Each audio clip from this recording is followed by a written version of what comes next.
Do you ever get restless at night thinking of all the who, what, when, where, and whys of the world? We do too. We both have squirrel brains and have come to realize the world is one big intrusive thought, and so we created this podcast. We are super excited to be able to pool our passions for history together and be able to learn and educate others about topics that on the surface level are well known. Hi, we have been best friends for over 10 years and happen to both be named Skylar. Thank you for joining us to talk about some of our midnight trips down the rabbit hole topics.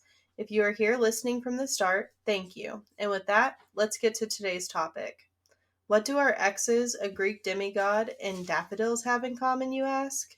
That's right, they're all narcissists. We all have encountered a narcissist or two in our lives. Some people, us included, have had worse luck than others. There are some recognizable narcissist names and phrases in the English language that originated in 900 BC Greek mythology. The term has had an effect in Western civilization and laid the foundations for astrology, mathematics, biology, engineering, medicine, and the English vocabulary. We are self-proclaimed trivia nerds, so we love the idea of being able to focus on this for our podcast. In today's episode, we are going to delve deeper into the story of a love that could never be because one person only loved himself and the impact that it had historically and on our vocabulary. If you've tuned into our podcast before, this topic really shouldn't surprise anyone that really knows us because we both love mythology. Maybe it's because we grew up watching Disney's Hercules and reading the Percy Jackson book series and loving every single second of them. The love story and myth that brought the word in the name of the flower is about the myth of Echo, a beautiful mountain nymph who captured the hearts of many men, including Pan, Apollo, and even Zeus. Unfortunately for Echo, she only had her eyes on one man, named Narcissus, who only had eyes for himself. The word nymph is the Greek word for bride. Some sources say the nymphs sprung from the nature they shaped. They were also able to change their appearance to blend in with their environments, and oftentimes nymphs share their names with the places they live, or, for example, rivers, or their personification will end up choosing their own names. In general, there were three basic groups of nymphs: water, land, and tree nymphs. They are depicted as having long flowing hair, beautiful dresses, or absolutely nothing at all. Nymphs are always depicted as young women and are referred to as goddesses, but that description can be a little deceptive and isn't entirely correct. Nymphs are considered to be spirits and ethereal beings. Though this made them deities, they weren't quite goddesses because most of them weren't immortal. Many nymphs can die, however, they can live a long life. However, nymphs can also cause metamorphosis. This is the Greek word for being reborn in a changed shape, usually into a plant or animal. In literature, this happens a lot. They are also referred to as daughters of Zeus in certain stories, even though he was not their actual father. The origin is known to be because Zeus asked the nymphs to fight against the Titans, and they all did. Nymphs were mentioned first in the ancient Greek stories after the mutilation of the god of the sky and heavens. Uranus was the son and consort of Gaia. His territory was supposed to have been the heavens, but he took over Gaia's earthly realm instead. She had her son Kronos attack and castrate Uranus, and then the Malia, aka the ash tree nymphs, were made of the blood of Uranus as Earth has absorbed it. The story of Echo and Narcissus is arguably the most famous in classical mythology.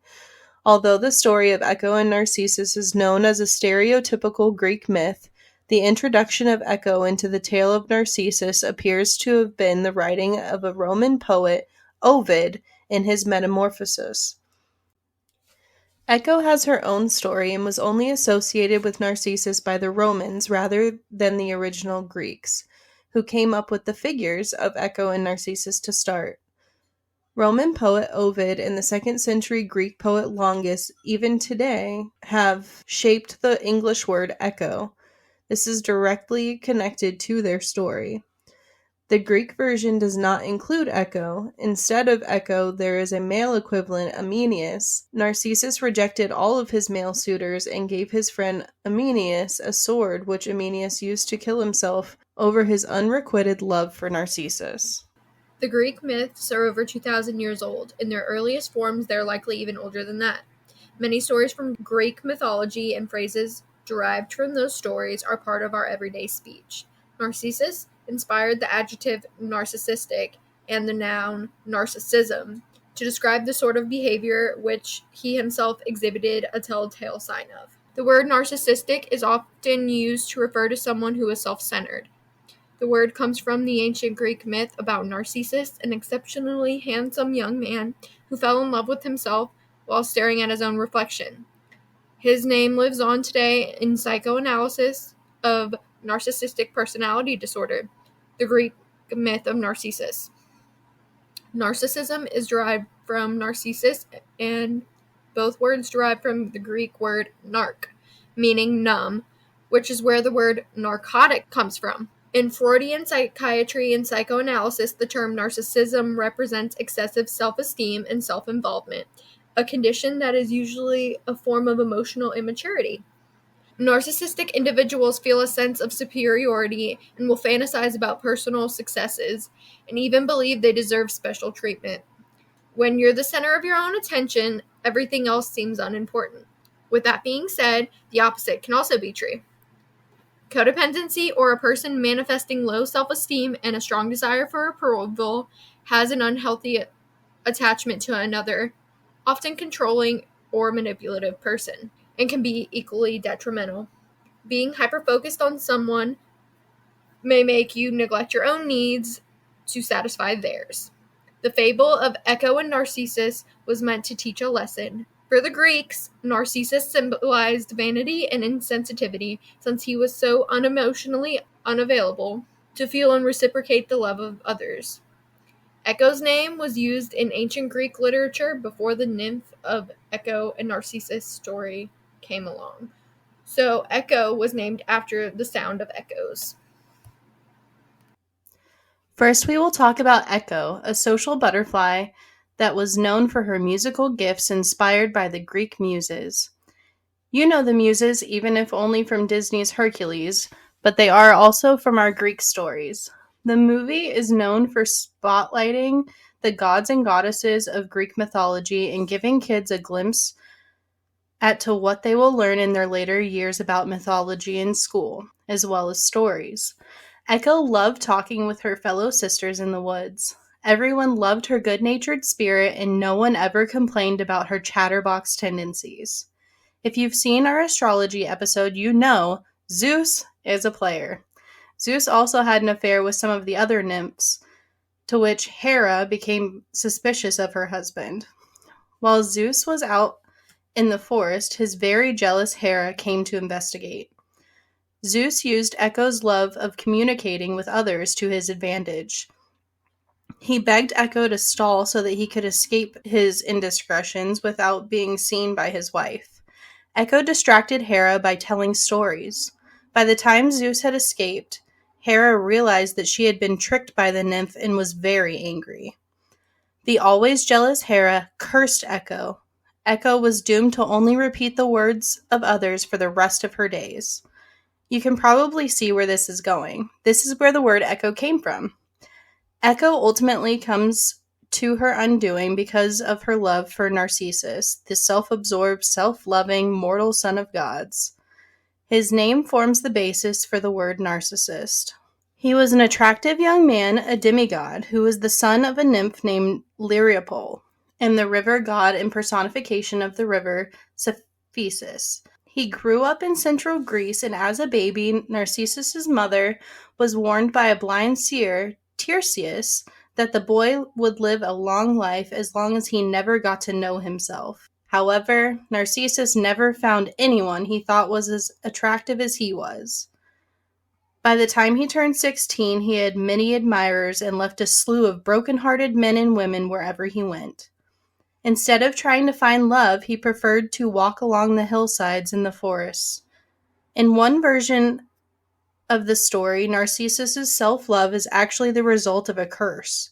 One of his scorned lovers, Amenius, kills himself, heartbroken after he is rejected by him. In his last moments, he asks the goddess Nemesis to punish Narcissus for his coldness. The goddess comes up with a perfect punishment, cursing Narcissus to fall in love with only the person he can't have, himself. At the start of the story, Echo is feeling ashamed because she's unable to communicate, so she isolates herself in a cave in the forest. Narcissus was thought to have been the most handsome man in all of ancient Greece. Narcissus goes out into the woods hunting deer when he's spotted by the young nymph Echo. Echo falls hopelessly in love with Narcissus from the moment she sees him. But because of Hera's curse, she can't say anything to him. So she follows him around the forest, patiently waiting for him to speak. One day, Narcissus loses track of his hunting group and searches for them by calling out, hoping his friends will hear. Finally, an opportunity presents itself, and Echo, very excitedly, starts following him. And he asks, "Who's there?" feeling her presence nearby. Echo responds, "Who's there?" And that went on for a while they have a strange conversation from a distance that ends with Narcissus yelling, "Let's get together." Echo repeats the words and reveals herself by jumping out of a bush. Not at all creepy. She tried to embrace the boy, and he was completely freaked out. I could give him that one. And ran from her, telling her to leave him alone. He said something like, "I would die before I let you have me." Echo runs away crying, feeling ashamed and unwanted. Echo stays hidden in a cave, and ultimately she ends up wasting away from the unrequited love until all that was left of her was her voice. Hence, echoes. Meanwhile, Narcissus continues to hunt deer in the forest and breaking hearts. Most of us associate the word nemesis with a long-standing rival or archenemy. Nemesis is the goddess of divine punishment and revenge. The name Nemesis also means she who distributes or deals out. This refers to how she deals out punishment, justice, and retribution. Anyway, Nemesis didn't like that Narcissus didn't care about any of the hearts he was breaking, so Nemesis arranged for Narcissus to come face to face with his own reflection on the surface of the water. Narcissus had no idea, so he kneels in the grass, stretching out his hand for a drink from the pond, and bam! He sees his own reflection in the water and falls completely in love with himself. He wants to kiss his beautiful reflection and leans into the water and drowned. And depending on the version of the myth you read, he also could have wasted away from dehydration and hunger when he realized he could not possess the beautiful face that he saw in the water, even though he literally did because it was his own face. In Ovid's version, he stabbed himself when he realized he couldn't have the object of his desire, himself. His obsession bordered on insanity, and he yelled, "I burn with love. For me, the spark I kindle is the torch I carry." The crazy part is, Narcissus didn't have a big ego because he knew he was beautiful. He actually had never seen himself up until this point because of the warning from the prophet. He ignored his admirers despite the fact that they pined for him. Another myth also stated that Pan, god of the woods, pursued Echo but that she rejected him. The angry Pan caused some shepherds to go mad and they tore Echo to pieces. Gaia buried her limbs but allowed her to retain the power of song. This leaves nothing but her voice that echoes through the forest. The nymphs wanted to bury her but could not locate the body anywhere. In its place appeared a beautiful flower with white petals. What a brutal way to go. The story may have derived from the ancient Greek and Roman superstition that it was unlucky or even fatal to see one's own reflection. It was believed that reflected images were thought to hold special powers that were believed to show a soul's reflection. Based on ancient Greek beliefs, a baby seeing its own reflection would actually mean that it had seen its own death. This is also because they believed that the baby's soul was not fully developed. The broken mirror superstition was a spin-off of this and has been within Western society for more than 1,000 years, tracing back to these stories. It was first seen as a sign for bad luck during the time when catoptromancy was popular. This was a way for them to predict the future then, and is related to another future-seeing pseudoscience, also known as palmistry, which is the reading of the human hand in order to predict that person's future, only this one uses a mirror. All of us have seen our local palm readers, but this one goes a little bit more in depth. The Greeks believed that a person's reflection in a pool of water revealed their soul. Roman craftsmen learned to manufacture mirrors from polished metal surfaces and believed their gods observed souls through these devices. To damage a mirror was considered so disrespectful that people thought it compelled the gods to rain bad luck down on anyone so careless. Around the 3rd century, mirrors started to be made out of glass, so breakage became more and more common. The Romans didn't believe that bad luck would last forever. However, this was based on the belief that they had about the body renewing itself every 7 years. So at least there was hope for those who were cursed of this particular thing. The ancient Greeks believed so that whenever a person's future was being gazed upon, if it was bad, it would shatter a mirror, and this would represent the gods or goddesses not allowing a person to see into a terrible fate that awaited them. A superstition derived from this claims that if it breaks into small shards, your bad luck will be smaller than if it breaks into large pieces. This belief comforted ancient Romans despite having no proof one way or another, and is the origin of the superstition that breaking a mirror gives a person 7 years of bad luck. What's more, 7 years of bad luck is attributed to the ancient Roman religious belief in the changes of the human health cycles. When someone breaks a mirror, one of the health cycles is left undone, and the consequence is bad health for at least 7 years. Additionally, the health cycles all combine to form the human soul. So it can be stated that this person has a damaged soul, and actually, when they go on to their next life cycle, it leaves a hole where they never truly have a finished soul. Narcissus, the flower, has the same name as the Greek mythological character whose flower's namesake sprang from the spot where he died, as if he was reincarnated and is a way that his story will live on forever. Like the man that inspired the legend, although they look beautiful, they are also not as lovely on the inside. They are poisonous when ingested and can cause nausea, vomiting, diarrhea, and abdominal pain.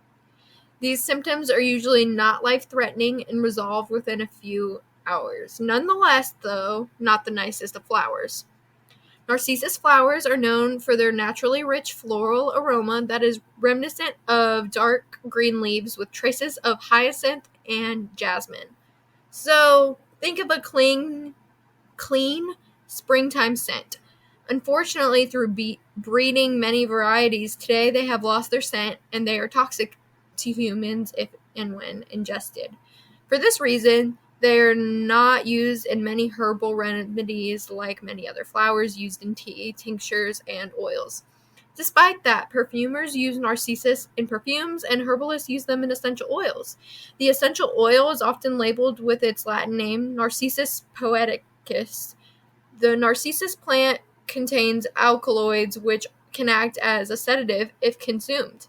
When used properly, the Narcissus essential oil can promote sleep and relaxation. As we covered earlier, when Narcissus saw his own reflection in a pool of water, he was entranced by his own beauty. He stopped living life and then died while staring at his own reflection. The sedative effect could explain logically why Narcissus was unmoving. Yellow daffodils are an iconic spring flower and the kind that most of us envision when we think of spring.